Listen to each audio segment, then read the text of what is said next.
नमो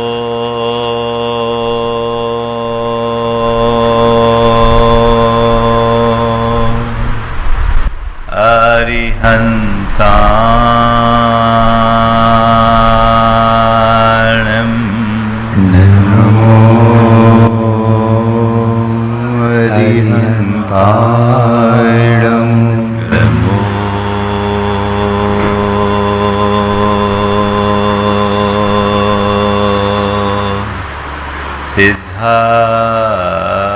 सिद्धारणं नमो सिद्धारणं नमो आयर्याणं नमो आयर्याणं नमो उवध्यायाणं नमो उवध्यायाणं नमो लोये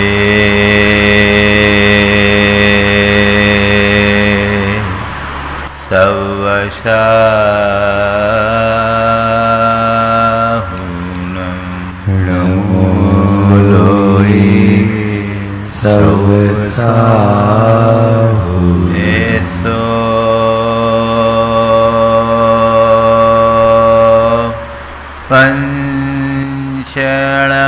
पंचणमोयारो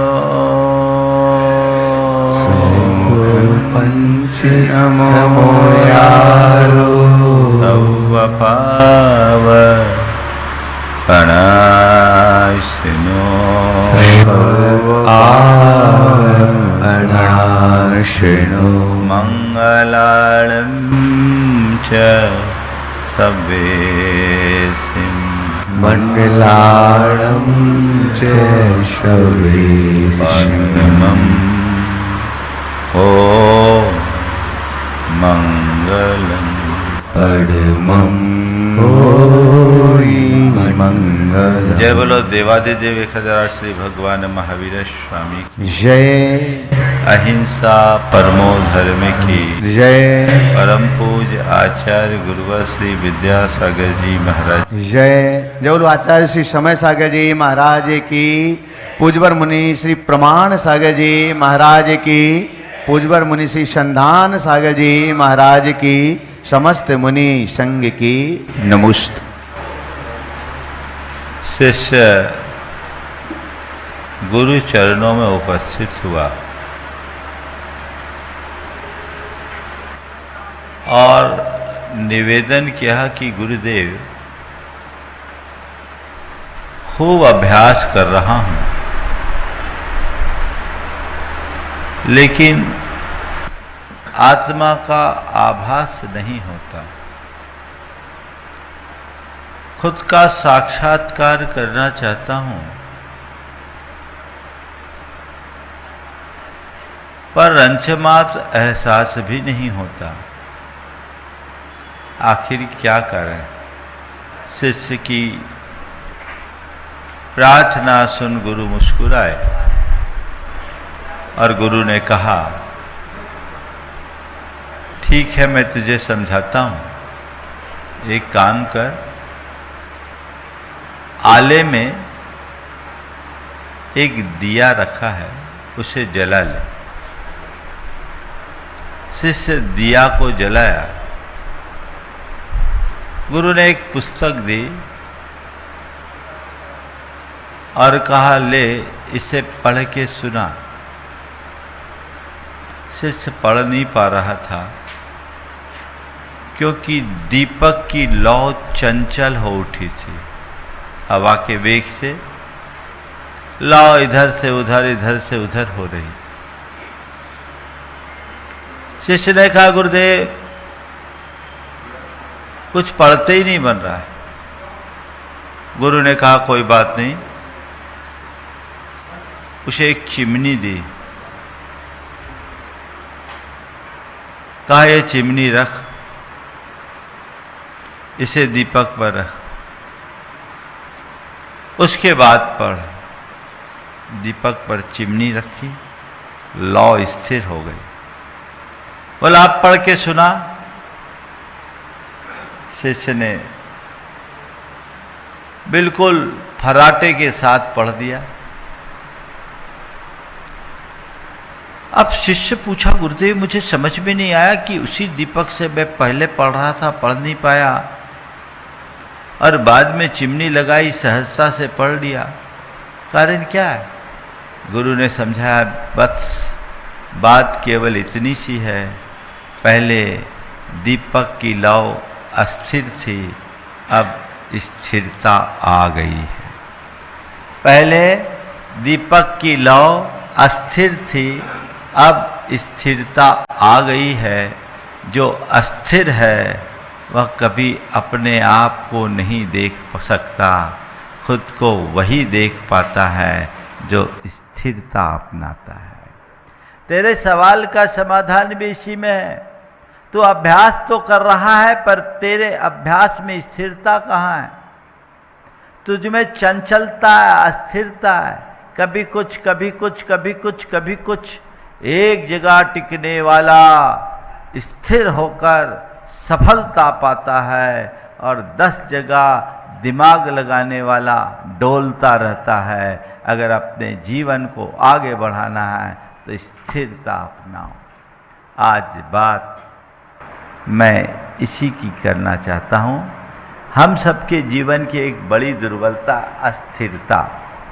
जैसे समुद्र में तरंगे उत्पन्न होते रहती है, वैसे हमारे मन में भी भाव और विचारों की तरंगे उत्पन्न होते रहती है, एक के बाद एक, एक के बाद एक, एक के बाद एक, एक के बाद एक। हमारा मन डोलता रहता है, लहरों की तूफान की तरह उमड़ता घुमड़ता रहता है, एक जगह स्थिर नहीं रह पाता है ना।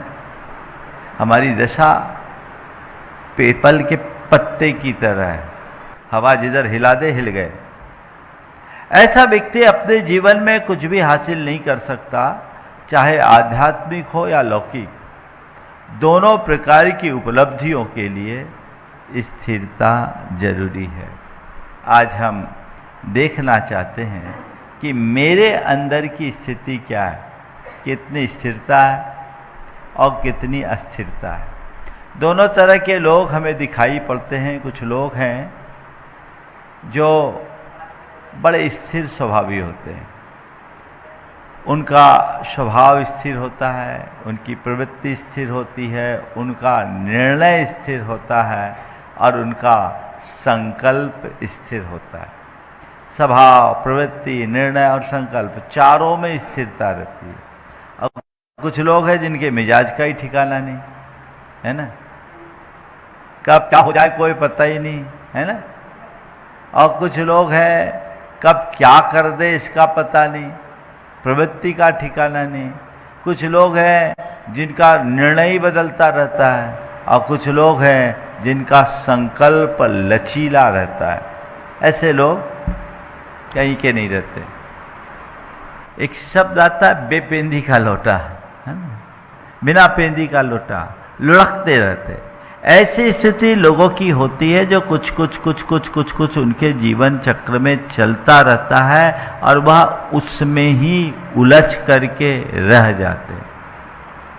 अपने आप को उस उलझन से बाहर निकालने का रास्ता अपनाने की जरूरत है। और जब हम इसके स्वरूप को समझेंगे, अपने भीतर उतर करके देखेंगे, तभी हम कुछ कर पाएंगे।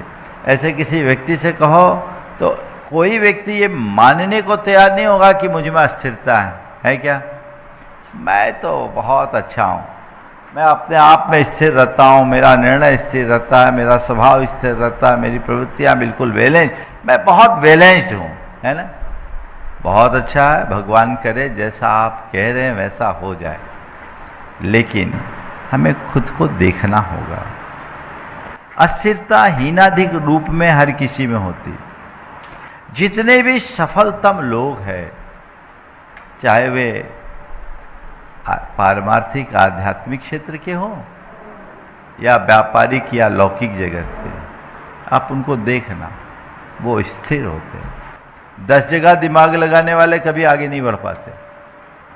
अशोक जी पाटनी से एक बार चर्चा हो रही थी,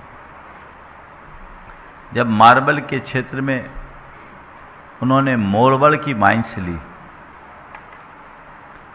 तो उसी समय उनने अपनी अनेक लगभग 7-8 माइंसों को, जो रनिंग माइंस थी, सबको बंद किया, सबको बंद किया। उनके भाइयों ने बोला, ये इतनी अच्छी माइंस चल रही है, इसको बंद क्यों कर रहे? बोले नहीं, इन माइंसों में लगेंगे तो यहीं अटक के रह जाएंगे। एक साधे सब सधे, सब साधे सब जाए।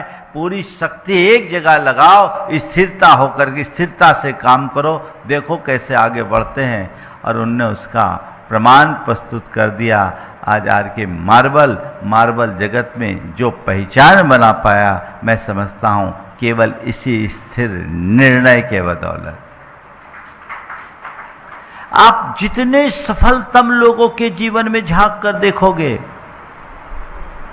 वो इसी के बल पर आगे आएंगे। स्थिरता से दृढ़ता आती है और दृढ़ता से ही उपलब्धियां होती है। कुछ भी करते रहोगे तो ये तो पेंडुलम की तरह झूलते रहोगे, उससे हासिल कुछ नहीं हो सकता।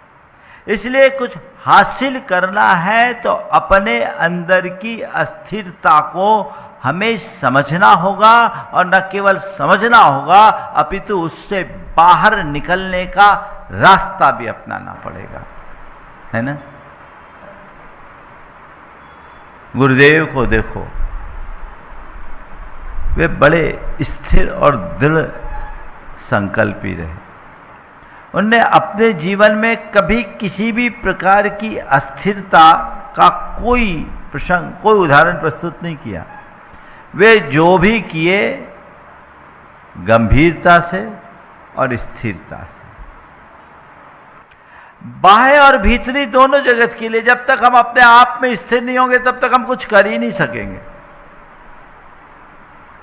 कारण क्या है?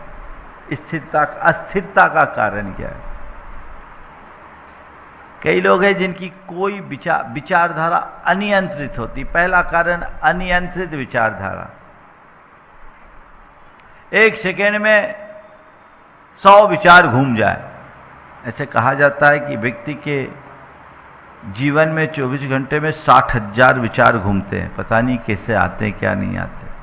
कुछ लोग हैं जो बस विचारधारा में ऐसे घूमते रहते हैं, उसकी न तो कोई दिशा होती है न कोई प्राथमिकता। जो मन में आए दौड़ गए।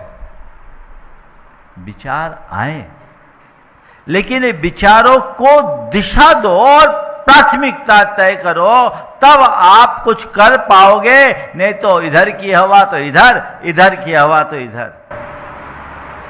पाएंगे क्या? डामाडोल बने रहो।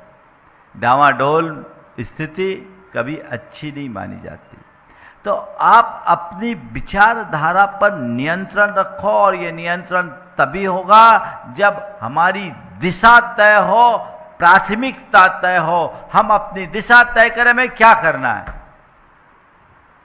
किस दिशा में जाना है, और जो हमारी दिशा है उसकी प्रायोरिटीज क्या है, प्राथमिकता क्या है, हम उसे चरणबद्ध तरीके से संपन्न करें। पहले क्या, उसके बाद क्या, उसके बाद क्या, उसके बाद क्या, उसके बाद क्या। चरणबद्ध तरीके से व्यक्ति 1000 काम संपन्न कर सकता है, और एक साथ करने चाहे तो एक भी नहीं कर पाएगा, है ना। तो अपनी विचारधारा को हमें परखना बहुत जरूरी है। दूसरा कारण है लोभ और भय। व्यक्ति का मन इधर उधर भटकता रहता है, कहीं को छूट ना जाए, कहीं नुकसान ना हो जाए। अरे क्या छूटने वाला है, क्या नुकसान होने वाला है? जो है सो है, हमने एक बार तय कर लिया, सोच समझ कर तय किया है, तो अब उसमें स्थिर रहो। अगर मैं स्थिरता रखूंगा तभी कुछ पा पाऊंगा। अगर अस्थिर बना रहूंगा तो जो है वह भी चला जाएगा। एक जगह एक चित्त होकर स्थिरता पूर्वक जब हम किसी कार्य को अंजाम देते हैं तो उसका सुपरिणाम निकलता है। और यदि हमारे मन में ऐसी अस्थिरता बनी रहती है तो कभी परिणाम अच्छे नहीं निकलते, है ना। तो हमें ये देखना है। एक व्यक्ति अपना व्यापार शुरू किया। व्यापार शुरू किया तो पहले उसने रेडीमेड का काम शुरू किया। रेडीमेड का काम शुरू किया, 2-3 महीने रखा, अब देखा रे दुकान नहीं जमी, तो उसने फिर सोचा छोड़ो, अब रेडीमेड की जगह मैं आपने जा कर के इसका ब्रांडेड रेडीमेड का काम करता हूँ। ब्रांडेड किया तो ब्रांडेड में भी उसको थोड़ी सी सफलता कम मिली, वांछित परिणाम नहीं मिला जैसा वो चाहता था। बोला नहीं भैया अब मुझे लाइन चेंज करनी पड़ेगी, अब रेडीमेड की जगह मैं ज्वेलरी का काम शुरू कर लूँ। वो ज्वेलरी का काम शुरू किया। पहले रेडीमेड का काम किया, उसमें नुकसान उठाया, फिर ब्रांडेड में गया, उसमें नुकसान उठाया, फिर ज्वेलरी में गया, वो नुकसान उठाया। मेरे पास आया, बोले महाराज कोई रास्ता बताइए ना, जिस काम में हाथ डाल रहा हूँ उसमें ही नुकसान हो रहा है। बोले भैया नफा नुकसान तो लगा रहता, पर इतना घबरा क्यों रहा है, तू किया क्या ये तो बता। बोले महाराज जी साल भर में 3 धंधे बदल दिए और नुकसान ही नुकसान हुआ। हम बोले अच्छा तो जितने धंधे बदलेगा उतना नुकसान होगा, साल भर में 1 धंधा किया होता तो सफल होता, तो रोज धंधा बदलेगा तो नुकसान के अलावा होगा क्या। तुझे जो करना है स्थिरता पूर्वक कर, तू डर के मारे में लालच से ग्रसित होकर अपने निर्णय बदलता रहेगा, अस्थिरता दिखाता रहेगा, कुछ भी नहीं। कुछ लोगों में अस्थिरता इसलिए होती है कि उनका खुद का आत्मविश्वास कमजोर होता है, अपने आप पर भरोसा नहीं रहता। जिसने जो सुझाव दे दिया डगमगा गए, किसने कोई सलाह दी उसमें दौड़ गए। खुद का आत्मविश्वास जिसका कमजोर होता है और जिस से सुझाव सलाह लेते रहते हैं, और जिस के सुझाव और सलाह के कारण वो डगमगा जाते हैं, उनकी स्थिति बड़ी विचित्र होती है ना। तो हम कहाँ किससे क्यों सलाह लें। हमने एक बात सब बातें सुविचारित रूप से अगर तय कर लिया है तो हमें केवल एक ही बात पर स्थिर रहना चाहिए कि जिसे हमने तय किया है उस मुकाम तक पहुँचे। कैसे पहुँचे ये देखें, कैसे होगा ये दिमाग में मत लगाएं, ना लाएं, कैसे करना इस बात को मन में बिठाल दें तो सारा काम हो जाएगा। और कई लोग हैं जिनका जीवन परिस्थिति निष्ठ होता है, ये चौथा कारण है। जो हो रहा है उसी पर बहना, नाव चला रहे बिना पतवार के, जिधर हवा ले जाए चलो, उसका क्या हाल होगा बोलो।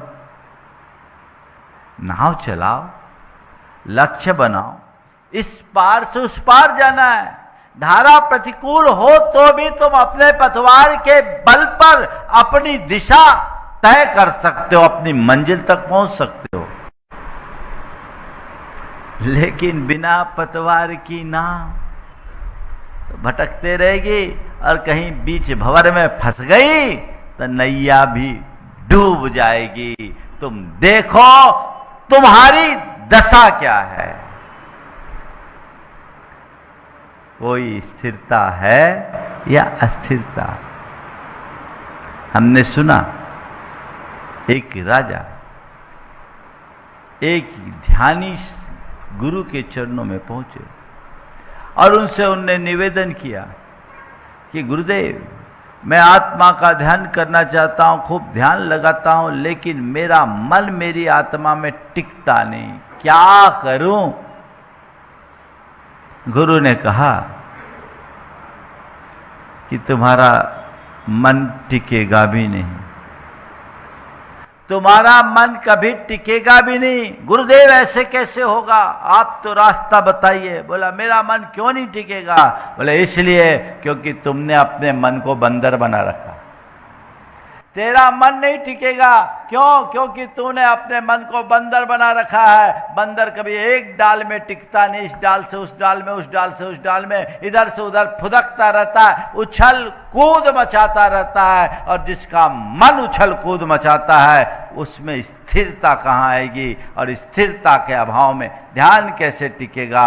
यदि तुझे ध्यान ही करना है, अपने भीतर के परमात्मा के प्रकाश को देखना है, तो अपने मन को बंदर बनाने की जगह दीपक की लौ बना। जिस दिन तेरा मन दीपक की स्थिर लौ के रूप में आ जाएगा, तू अपने भीतर परमात्मा के प्रकाश का एहसास कर लेगा, उसी क्षण तू ध्यान करने में समर्थ हो जाएगा। ये दिशा हमें अपने जीवन में लानी चाहिए। उस तरफ अगर हमारा ध्यान गया तो हम अपने जीवन में बहुत कुछ उपलब्धि अर्जित कर सकते हैं, है ना। तो स्थिरता एक गुण है और अस्थिरता एक दुर्बलता। हमें अस्थिरता से स्थिरता की ओर जाना है। और अस्थिरता का परिणाम क्या है? हमारे सारे निर्णय अधूरे रहते हैं, कोई निर्णय पूरी नहीं होती, जीवन की सारी ऊर्जा बिखर जाती। दृढ़ संकल्प का अभाव होने से सारे लक्ष्य अधूरे रह जाते हैं, हम अपने लक्ष्यों को पूर्ण नहीं कर पाते हैं।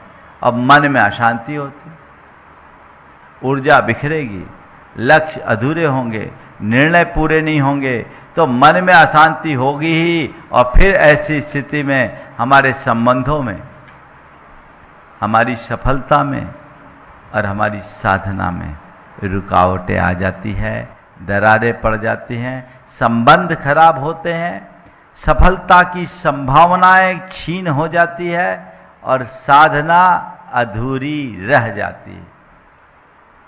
ये अस्थिरता का परिणाम है। बोलो, जिसमें अस्थिरता हो उसके भरोसे आप कुछ करना चाहोगे, उसके भरोसे रहना चाहोगे? कई लोग है रहे, इनका तो कोई ठिकाना ही नहीं है, अब कब क्या कह दे कुछ पता नहीं। कई लोग हैं, है ना, ऐसा भुगतते भी हैं, घर परिवार में भी झेलना पड़ता है, क्या करो, कोई उपाय नहीं। 10 काम शुरू किया, सब अधूरा, क्या करोगे? एक व्यक्ति ने कई तरह के काम किए और काम किए, किसी काम में सब काम रोज रोज काम बदलता गया, बदलता गया, बदलता गया। कहने लगा क्या करूं, मेरा भाग्य साथ नहीं दे रहा है। संत ने कहा बेटा तेरा भाग्य साथ नहीं दे रहा, ये गलत बात है, तू धैर्य और ध्यान से काम नहीं कर रहा है, स्थिरता पूर्वक काम नहीं कर रहा है, तो कैसे चलेगा? भाग्य केवल उनके साथ चलता है जो अपने संकल्पों में स्थिर होते हैं, जो निर्णय में पक्के होते हैं, जो ध्येय निष्ठ होते हैं, जो उद्देश्य से अनुबंधित हो करके चलते हैं। ये दृष्टि अपने अंदर होनी चाहिए। तो अब सवाल है, हम अपने जीवन में स्थिरता लाएं कैसे? प्रवचन का मूल उद्देश्य तो यही है। अस्थिरता को तो आप जानते ही हो, कोई नहीं मानता, सब चाहता है कि हमारे अंदर स्थिरता है, लेकिन अपनी अस्थिरता को स्थिरता में बदले कैसे, है ना। सबसे पहला काम, प्राथमिकता तय करें और एक अभ्यास करें। रोज 3 कार्यों को प्रमुखता दें। मेरे पास 100 काम है, 100 काम नहीं, आज इन 3 कार्यों को मुझे प्रमुखता से पूरा करना है। जब ये पूरे हो जाए तो दूसरे को देखेंगे, वो पूरा हो जाए तो तीसरे को देखेंगे, फिर पूरा हो जाए तो चौथे को देखेंगे। एक साथ सब शुरू कर देंगे तो कुछ भी नहीं होगा। होता है? आप लोग बोलो, आप तो प्रवचन सुनते हो उसमें भी स्थिरता नहीं रखते। एक दिन एक व्यक्ति ने कहा महाराज जी आजकल टच स्क्रीन का होता है तो प्रवचन सुनते हैं, एक प्रवचन सुनते हैं तब तक थोड़ा सा 2-4 वाक्य आता, फिर दूसरे पर हाथ चला जाता, फिर तीसरे पर हाथ चला जाता, चौथे पर हाथ चला जाता। सुनने को घंटे भर प्रवचन सुने पर मन में घंटा नहीं आया, कोई दिमाग में आया नहीं, कुछ बात ही नहीं आई। कोई चीज दिमाग में आएगा कैसे जब तक स्थिरता पूर्वक कोई कार्य नहीं करोगे? झूलते रह जाओ। ये जीवन की दशा है, इसे बदलने की आवश्यकता है। तो एक बात सुनिश्चित कर लें, मुझे जो कुछ भी करना है अपनी प्राथमिकताओं के स्तर पर करना है। आप लोग सामने अभी जब साधु संत होते तो बड़ी अस्थिरता रहती है, अरे प्रवचन भी सुनना है ना, आहार भी देना है, शंका समाधान भी आना है, क्लास में भी आना है, घर में खाना भी बनाना है, किटी पार्टी में भी जाना है। अब क्या करोगे? कहीं नहीं रहोगे। नहीं, ठीक है, अब हमें कोई सानिध्य मिला है, मिल रहा है। दिन तो उतना ही है, 24 घंटा ही है। अब इस 24 घंटे में मुझे प्राथमिकताएं सुनिश्चित करना है, कहाँ से समय बचाना है और कहाँ समय लगाना है। जो गैर जरूरी है उसे गौण कर दो और जो मुख्य है उसे प्रमुखता दे दो, रास्ता निकल जाएगा। ध्यान रखना, व्यस्तता या समय का अभाव हमारे लिए कहीं बाधा नहीं, बाधक बनती है हमारी प्राथमिकता। हमारी प्राथमिकता में क्या है? आज आप लोग अपनी प्राथमिकता बना रखे कि हमें जाना है महाराज के प्रवचन सुनने, तो कुछ लोग बिना नागा आते हैं, भले 20 किलोमीटर आना पड़े। और जिनकी प्राथमिकता नहीं है वो बाजू में रह करके भी अभी इधर उधर घूम रहे होंगे। समय नहीं है, भले चाय की दुकान ठेले पे और पान की दुकान में घंटा भर गप्प करके खराब कर दे, है ना। तो सबसे पहली बात है कि हमें प्राथमिकता तय करनी, फिर नियमबद्ध दिनचर्या होनी चाहिए। मेरी दिनचर्या जब तक जीवन में लय ना हो, मन में स्थिरता कैसे होगी? नियमबद्ध दिनचर्या, मुझे ये काम, एक रूटीन चार्ट अपना बना लीजिए और जो काम करना उसी तरीके से कीजिए। मेरे संपर्क में एक बड़े उद्यमी है, वो अपनी पूरी दिनचर्या को प्लान करके रखते हैं, नोट करके रखते हैं और नोट करके अपनी सारी मीटिंग्स, बड़े कारपोरेट के मालिक हैं और सारे मीटिंग, सारी व्यवस्थाएं, सब चीज़ें उनकी सुनियोजित होती है, उसमें कोई फेर नहीं। चाहे जिसका कॉल नहीं उठाता। आप सबको अस्थिर करने की बीमारी तो आपने अपने जेब में रख रखी, बोलो, है ना। अच्छे ध्यान मग्न होकर कोई काम कर रहे, किसी घंटी बज गई है, आपने उठा लिया, बोलो। महत्वपूर्ण काम कर रहे, उससे भी ज्यादा महत्वपूर्ण वो आ गया और बाद में हुआ तो कुछ नहीं, हाय हेलो के लिए फोन है। क्यों? ये डिस्ट्रैक्ट करती चीजें, हमें डावाडोल बनाती है, हमारे ध्यान को खंडित करने वाले कारण है, हमारे चित्त को अस्थिर बनाने वाले निमित्त है। हमें नहीं करना। हमें अपने दिनचर्या को नियमबद्ध करना है। फिर जो काम करे लीनता से करे, अर्थात जिस समय जो काम करे उसी भाव में, उसी विषय में डूब जाए, डूब कर करे। आधे अधूरे मन से करोगे कुछ भी नहीं हो। कई लोग हैं मल्टीटास्किंग में लगे रहते हैं, इधर काम भी कर रहे हैं, इधर बात भी कर रहे हैं, इधर जवाब भी दे रहे हैं, सुन भी रहे हैं। क्या है? जो काम जब करो उसमें डूब कर करो, लीन होकर के करो, तो आपके लिए जीवन में एक अलग लय मिलेगी, दिशा मिलेगी, जीवन को आगे बढ़ा सकोगे।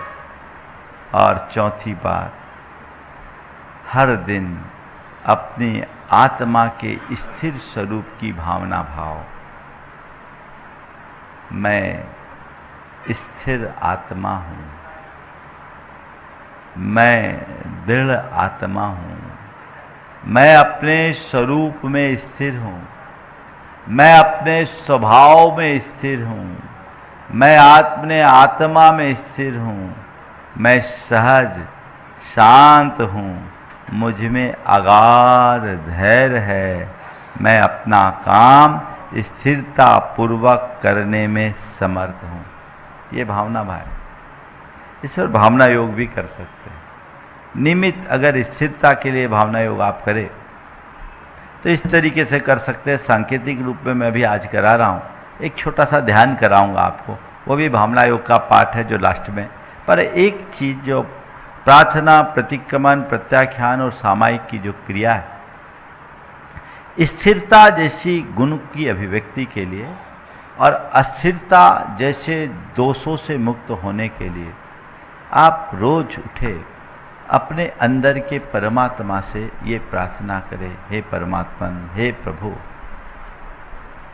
मुझे स्थिरता दो, मुझ में धैर्य दो, मुझे ऐसी दिशा और दृष्टि दो कि मैं अपने प्रत्येक कार्य को स्थिरता पूर्वक संपन्न कर सकूं, मैं अपने ध्येय में स्थिर रह सकूं, मैं अपने संकल्प में स्थिर रह सकूं, मेरे मन में स्थिरता हो, मेरे स्वभाव में स्थिरता हो। ये प्रार्थना है। फिर आप रूटीन में थोड़ा अलग अलग करें। सुबह से ये प्रार्थना कर ले, शाम सोने के पहले अपना प्रतिक्रमण करें, थोड़ा फ्लैशबैक में जाएं, देखें आज मैं कब कब अस्थिर हुआ और मेरे अस्थिर निर्णय, मेरे अस्थिर परिणाम से मैं और मेरे संबंधी कहाँ कहाँ परेशान हुए, मेरी अस्थिरता का कौन कौन शिकार हुआ। आप मन ही मन अपने इस अस्थिरता की निंदा करें। मेरा ये कृत्य गलत है, मैं उसकी निंदा करता हूँ, और जो मेरी इस अस्थिरता के शिकार बने उनके लिए मैं हृदय से क्षमा मांगता हूँ, अपनी ओर से उन्हें क्षमा करता हूँ। मेरा ये अस्थिर स्वभाव मिथ्या हो, स्वभाव दूर हो, नष्ट हो। ये आपका एक छोटा सा प्रतिक्रमण केवल अस्थिरता के लिए। फिर कुछ संकल्प ले, मैं अब स्थिर रहूँगा, मैं अपने निर्णय में दृढ़ रहूँगा, मैं अपने सब कार्यों को स्थिरता पूर्वक ही करूँगा, मैं शुद्ध, शांत और स्थिर चित्त को धारण करूँगा। ये आपका प्रत्याख्यान है।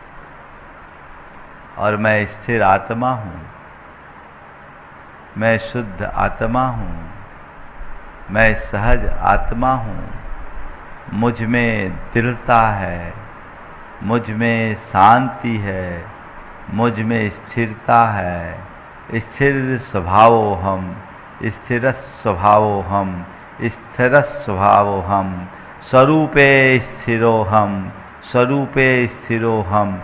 इस तरह की बात को बार बार बार बार दोहराएं। हो गई शामाई। एक दुर्बलता को दूर करने का एक छोटा सा भावना योग, मुश्किल से 5 मिनट लगेंगे, लेकिन ये 5 मिनट आपके जीवन में बहुत बड़ा बदलाव घटित करेंगे। एक दिन करने से नहीं होगा। मैं एक एक विषय पर प्रवचन तो एक एक दिन दे रहा हूं, लेकिन एक दिन के प्रवचन सुनने से आपका काम हो जाता तो अभी तक तो दुनिया बदल गई हो। एक दिन जो आपने प्रवचन में सुना है, इसको आप अपने अभ्यास में आगे बढ़ाएं, निरंतरता रखें, तो बहुत बड़ा बदलाव होगा। आज एक नया प्रयोग आप सबके बीच करने के लिए हम क्या करें, सहज शांत बैठ जाएं, आंखें बंद कर लें, पूरे शरीर को स्थिर कर लें, अपने संपूर्ण शरीर को स्थिर, कहीं कोई चंचलता नहीं, कहीं कोई अस्थिरता नहीं। गहरी धीमी धीमी गहरी सांस लें, सांस छोड़ें, गहरी सांस लें,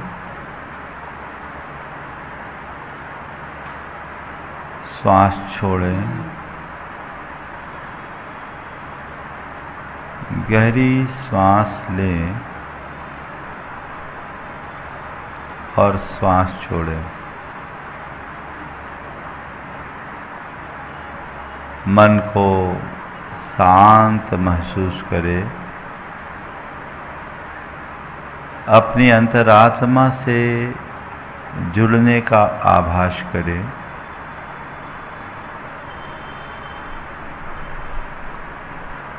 अपने हृदय में एक दीप का ध्यान करें।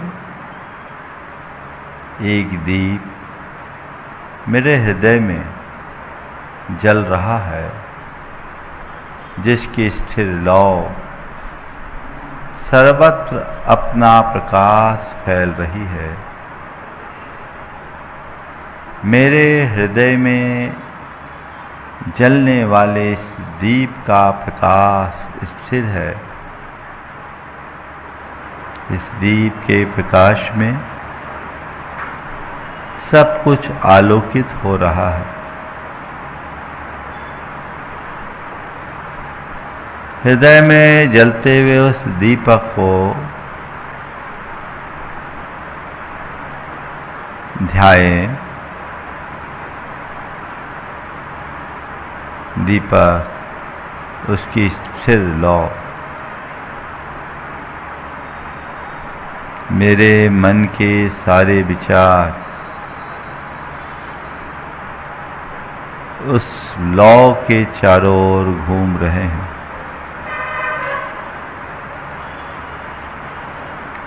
यह ज्योति स्थिर है, लौ स्थिर है। जलते हुए दीप के इस प्रकाश और उसकी स्थिर ज्योति को ध्यान में लाएं।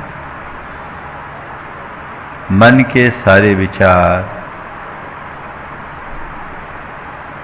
उस ज्योति के चारों ओर घूम रही है, लौ के चक्कर लगा रहे हैं, लेकिन यह लौ स्थिर है।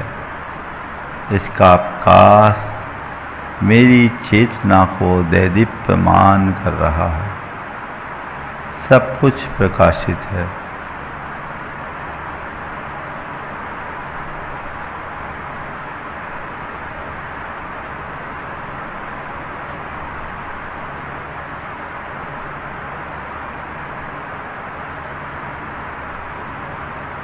सांसें आ रही है, जा रही है।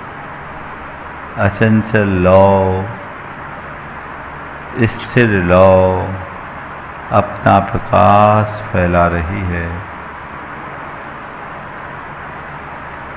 विचार उस लौ के चारों ओर घूम रहे हैं।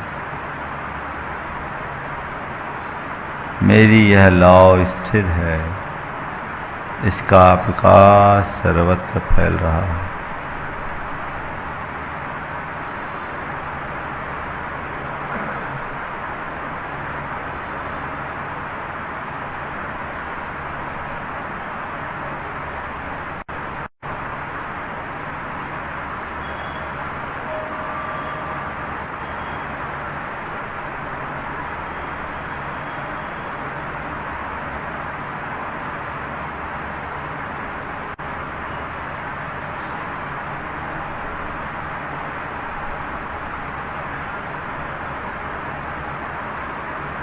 मैं स्थिर स्वभावी हूँ।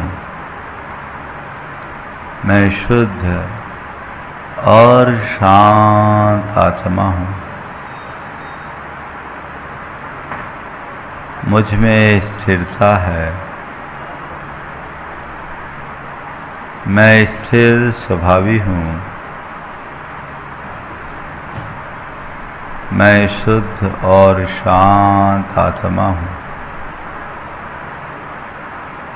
मुझ में स्थिरता है।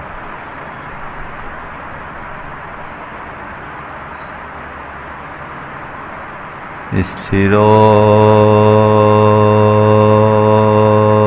हम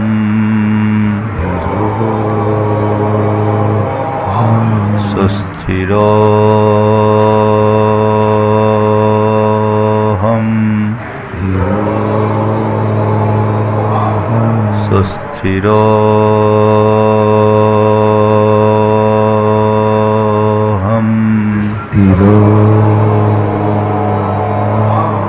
सुस्थिरो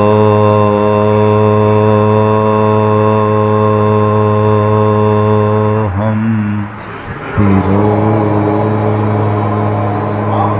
मैं स्थिर स्वभावी हूँ। मैं स्थिर स्वभावी हूँ। मैं स्थिर स्वभावी हूँ। मैं स्थिर स्वभावी हूँ। मैं शांत हूँ। मैं शांत हूँ। मैं शांत हूँ। मैं शांत हूँ। मैं शुद्ध आत्मा हूँ। मैं शुद्ध आत्मा हूँ। मैं शुद्ध आत्मा हूँ। मैं शुद्ध आत्मा हूँ। मैं स्थिर आत्मा हूँ। मैं स्थिर आत्मा हूँ। मैं स्थिर आत्मा हूँ। मैं स्थिर आत्मा हूँ।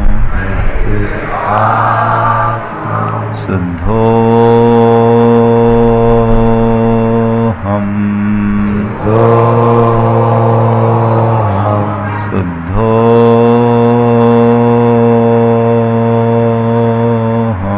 शुद्धोहम।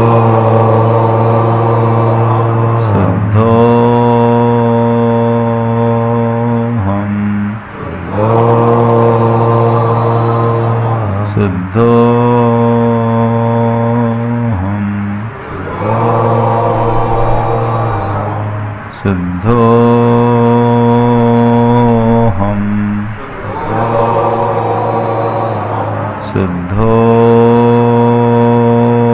शुद्धोहम।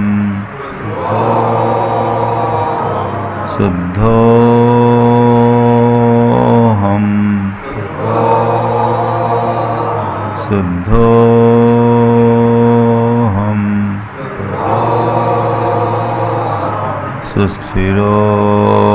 सुस्थिरोहम। सुस्थिरोहम।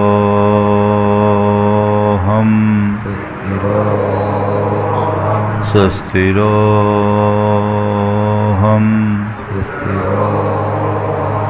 सुस्थिरोहम।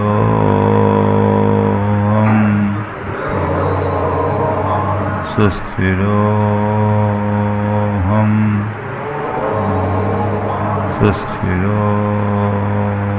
सुस्थिरोहम। सोहम। सोहम। सोहम। सोहम।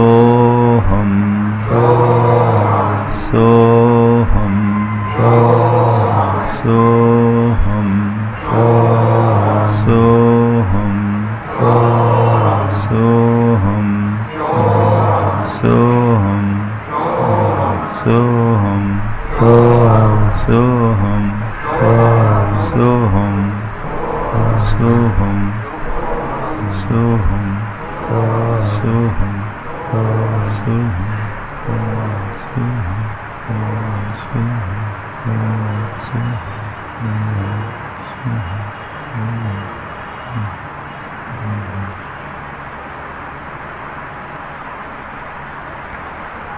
सहसा अपने आप में स्थिर हो। मुझ में स्थिरता है। मैं स्थिर स्वभावी हूँ। इस धारणा के साथ प्रसन्नता से आंखें खोले, एक दूसरे को जय जिनेंद्र बोलो। पंच रमोयारो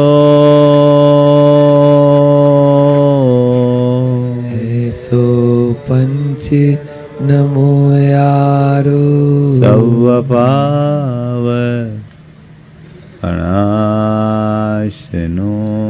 सब पाव पणासिनो मंगलालम च सवेसिम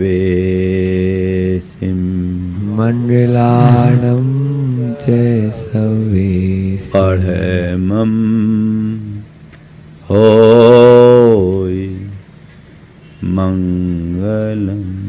परमं होय मंगलम। जय बोलो देवादिदेव खदराज श्री भगवान महावीर स्वामी की जय जय जय। अहिंसा परमो धर्म की जय जय जय। परम पूज आचार्य गुरुवर श्री विद्यासागर जी महाराज की जय जय जय। बोले परम पूज मुनिषी प्रमाण सागर जी महाराज के, मुनिषी निर्वेक सागर संधान सागर जी महाराज के नमोस्तु गुरुवर नमोस्तु। धर्म हमारे जीवन का आधार है। वह हमारे जीवन में स्थिरता देता है। धर्म के माध्यम से हम अपने दुखों का निवारण कर सकते हैं और धर्म धार कर हम सुखपूर्वक जीवन जी सकते हैं। इस आशय की बात पिछले दिन आप सबसे की गई। हमने चर्चा की थी कि धर्म अर्थ काम और मोक्ष ये चार पुरुषार्थ है जिनके माध्यम से हम अपने जीवन को कृतार्थ कर सकते हैं। एक आम गृहस्थ के लिए तीन पुरुषार्थ है, धर्म अर्थ और काम। तीनों के मध्य उसे सम्यक संतुलन बना करके जीना चाहिए, तभी वह अपने जीवन को सफलीभूत कर सकेगा। आज उसी बात को पुनः आगे बढ़ा रहा हूँ। हमने ये जाना था कि हमें ये जानना है हम धर्मी हैं या नहीं हैं, और उसके चार लक्षण आप सबके बीच मैंने रखे थे। उसी क्रम को आगे बढ़ाते हुए मैं ये कहना चाहूँगा कि हमें अपने भीतर उतर कर देखना है कि मेरा धर्म के प्रति कितना अनुराग है, मेरी प्राथमिकताओं में धर्म क्या है, धर्म के प्रति मेरी दृष्टि कैसी है और धर्म में मेरी तत्परता कितनी है। अनुराग क्या है, कितना अनुराग, और धर्म के प्रति मेरी दृष्टि और तत्परता कैसी, हमें ये देखने की जरूरत। प्राथमिकता में धर्म कहाँ है। मैं मानता हूँ जितने भी लोग आप यहाँ उपस्थित हैं सब धर्मानुरागी हैं, लेकिन जब कभी भी हम धर्म के अनुराग की बात करते हैं तो हमारा अनुराग धार्मिक क्रियाओं के प्रति तो दिख जाता है, मूलभूत धर्म के प्रति कम दिखता है। मैं आपसे जानना चाहता हूं कि आप धर्म के प्रति क्या दृष्टिकोण रखते हैं। मेरा धर्म के प्रति अनुराग है, मैं बड़ा धार्मिक हूं। जो धार्मिक क्रिया करे उसे लोग धार्मिक मान लेते हैं। धर्म की क्रिया करना एक धार्मिक व्यक्ति की पहचान है, पर केवल क्रिया करने का नाम धर्म नहीं है। हमें ये बात अपने हृदय में अच्छे से स्थापित कर लेना चाहिए। धार्मिक क्रियाओं के प्रति लगाव और रुझान होना बड़ा सरल है, लेकिन धर्म के प्रति अंदर से अनुरागी होना बड़ा कठिन है। ये क्रियाएं बाहर की क्रियाएं हैं, अंदर का धर्म क्या है इसे पहचानो। धर्म क्या है और उस धर्म के प्रति मेरे मन में कितना लगाव है, अनुराग है, हमें ये जांचने और परखने की जरूरत है। सबसे पहले हमें ये बात अपने हृदय में बिठानी चाहिए कि धर्म है क्या। जब कभी भी हमने अपने जीवन को धर्म से जोड़ने का उत्साह प्रकट किया तो हम पूजा पाठ आदि धार्मिक क्रियाओं तक अपने आप को सीमित करते हैं, जबकि ये धर्म का बाहरी रूप है। धर्म का असली स्वरूप क्या है हमें जानना है। भगवान महावीर ने जब धर्म की विवेचना की तो उन्होंने धर्म के स्वरूप को व्यवहारिक स्तर पर व्याख्यायित करते हुए कहा, धम्मो मंगल मुख्यम अहिंसा संयमो तवो देवाभि जस्य नमनसन्ति तस्य धम्मे सयामनो। धर्म क्या है? अहिंसा, संयम और तप, ये धर्म है। मेरा धर्म के प्रति अनुराग है तो अहिंसा के प्रति कितना अनुराग, संयम के प्रति कितनी रुचि और तप का कितना उद्योग। बोलो, मंदिर के पूजा पाठ के लिए, माला जाप के लिए, सत्संग स्वाध्याय के लिए, दान पुण्य के लिए या व्रत उपवास के लिए तो फिर भी मन उत्साहित हो जाता है, लेकिन अहिंसा के प्रति, संयम के प्रति, तप के प्रति मेरे मन में कितना अनुराग और उत्साह है, कभी विचार किया? सब कुछ हो सकता है बशर्ते प्राथमिकता में वो बात हो, प्रायोरिटी तुम्हारी हो। आप चाहते हैं अपना रूपांतरण तो उसको प्रायोरिटी में लाओ।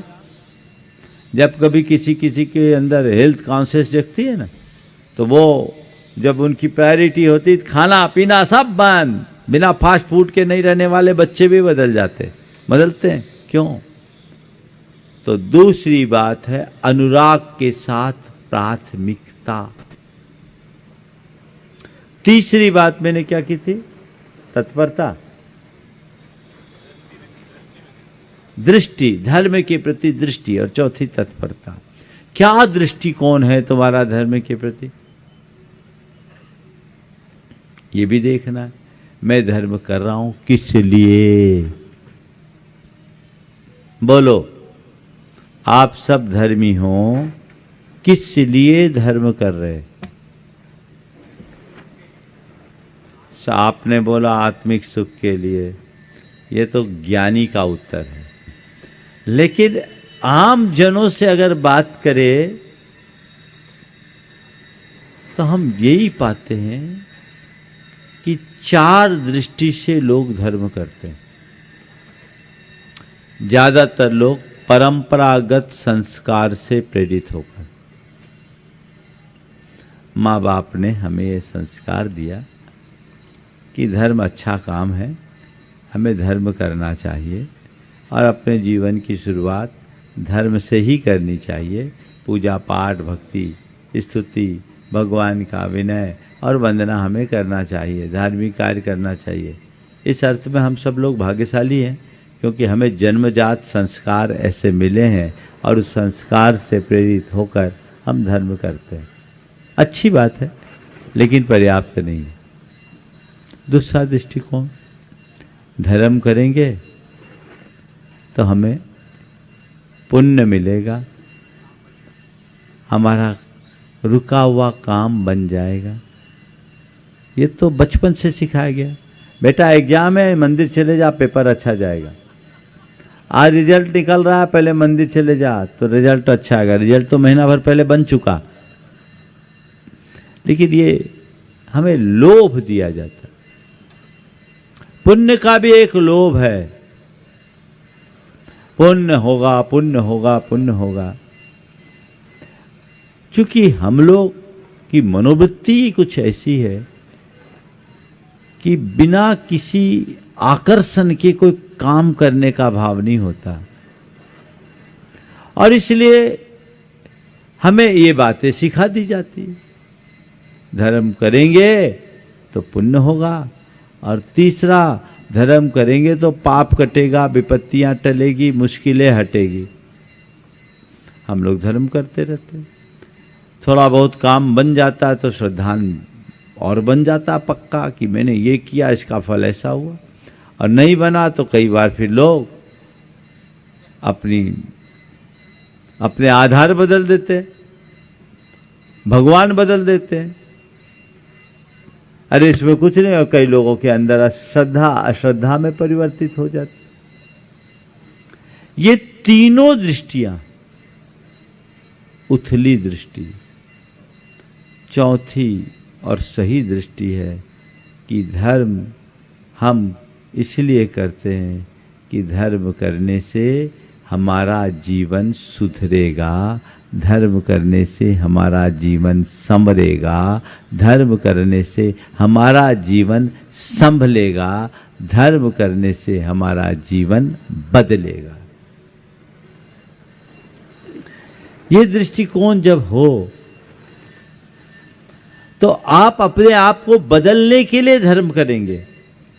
अच्छा है कि हमारे माँ बाप ने धर्म को एक अच्छी बात बता के हमें सीख दी और हम धर्म करने लगे, लेकिन धर्म से जो लाभ मुझे मिल सकता वो लूँ ना। धर्म करने से पुण्य मिलता है, धर्म करने से पाप कटता है, इसमें कोई संशय नहीं। लेकिन न तो हमने आज तक पुण्य देखा न पाप देखा। देखा क्या? कितना पुण्य जोड़ा, कितना पाप जोड़ा, का पाप कटा, पता है? नहीं। पर मैं इतना कहता हूँ, धर्म करने से पुण्य मिलता है, धर्म करने से पाप कटता है, ये तो पिछले दिनों का कंसेप्ट है। धर्म करने से जीवन में पुण्य बनता है और धर्म करने से पाप छूटता है, ये असली कंसेप्ट है। आध्यात्मिक दृष्टिकोण होगा तो मुझे अपने जीवन को पुण्य बनाना, ये दृष्टि होगी। पुण्य बनाने का मतलब पवित्र बनना है, पुण्य करना नहीं, पुण्य कमाना नहीं, अपने जीवन को पुण्यमय बनाना, जीवन को पवित्र बनाना है। और पाप काटने के लिए धर्म नहीं करना, पाप त्यागने के लिए धर्म करना। जब मैं पाप त्यागूंगा, पाप छूटेगा तो अपने आप सब कुछ हो जाएगा। जीवन को बदलने के लिए आत्मदृष्टि चाहिए, आध्यात्मिक दृष्टि चाहिए। और ऐसी आध्यात्मिकता जिसके हृदय में प्रकट हो जाती है, उसका जीवन धन्य होता है। तो मेरी धर्म के प्रति आध्यात्मिक दृष्टि है या नहीं, ये मुझे देखना है। अगर नहीं है तो उसे जगाना है, क्योंकि इसके अलावा कोई रास्ता भी नहीं है। तुम्हारे अंतर आत्मा को सुधारने का केवल और केवल एक ही आधार है, वह है धर्म। उस एक आधार के बल पर ही हम अपना सुधार कर सकते हैं। तो अपना तो लिया, देखना भी है। साबुन तो घिसो और कपड़ा छिटक के दूसरी तरफ हो, फर्श में साबुन घिसो तो क्या होगा? अंतर का मैल साफ करना है, उसके प्रति हमें ध्यान देना, ऐसी दृष्टि। और इस दृष्टि को प्राप्त कर लेने के बाद तत्परता, धर्म करने के लिए तत्पर हो। दो अर्थ में तत्परता होनी चाहिए, अपने परिणामों को संभालने में तत्परता और क्रियाओं को करने की तत्परता। कदाचित क्रियाओं को करने की तत्परता तो आप लोग दिखा देते हैं। कुछ लोग होते हैं जो कोई कॉम्प्रोमाइज नहीं करते, अपने धार्मिक कार्यों को बड़ी तत्परता, दृढ़ता और मजबूती के साथ करते हैं।